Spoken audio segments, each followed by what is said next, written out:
Welcome to Spotlight. I'm Sue Rakowski, and with me today is Ashley Nisbett. She is a teacher at Port Huron Northern and involved with the Stuff the Bus program from Port Huron area schools. Welcome. Thank you very much, Sue. So tell me, what is Stuff the Bus and where did the idea come from?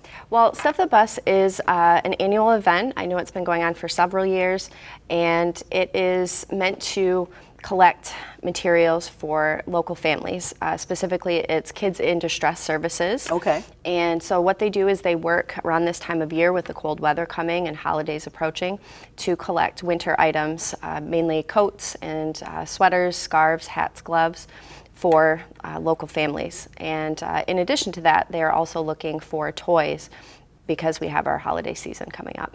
And does everything have to be brand new? No, not at all. Items can actually be gently used as well, and Okay. they do prefer that items are unwrapped so that the families and the children and teens that receive them can see what they have, and they can even choose those. Okay, so it's specifically focusing on, say, sizes for children and teens? Sure. Okay, very good. So those items, once you stuff the bus, they end up going to Kids in Distress and distributed around the holiday time? Yes, absolutely. So on actually this Friday, December 2nd, an actual school bus will come around to not just local businesses, but I think we have several schools participating, so it's not just Northern.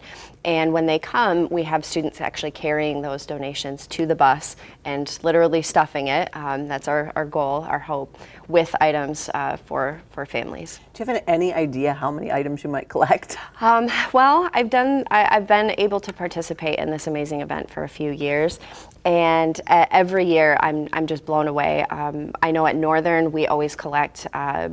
They give us a pretty sizable donation box, and it is overflowing by the time we reach pickup time. And I know that the other schools experience the same thing. So it's just bags and bags of items. So how, let's say, because I know I have a few spare coats in my closet, how would I donate?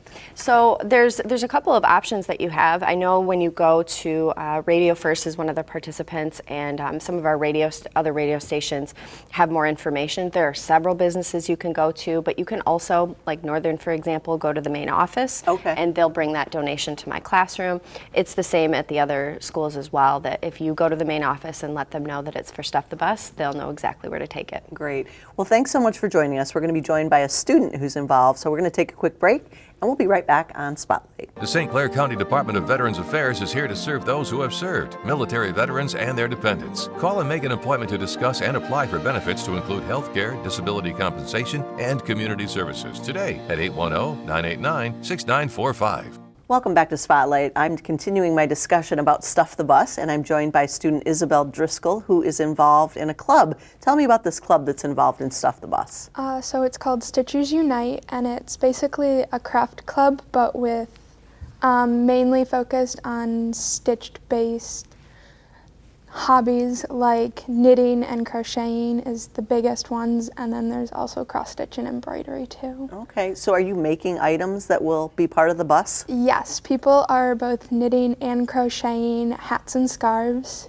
Nice. How did you get involved in that craft? Those, seem like a craft of the past in some ways, but... Well, actually last year I was in Miss Nisbett's class, and after the AP test we had a lot of free time, so she taught a bunch of us students how to crochet. Oh, fun. Yes. Okay.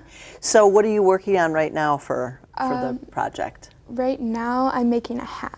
Okay. So is this materials that you've been buying, or getting donated, or how does that work? We had a donation at the school, and we got many generous donations, lots of boxes full of yarn, so kids can go in there and take the yarn from there and make a hat, or they can buy the yarn on their own. Okay. How long does it take you to make a hat? I don't know. Just do it when you have time. Yes. Right? Okay. And there's another club involved at Northern. Yes, book club.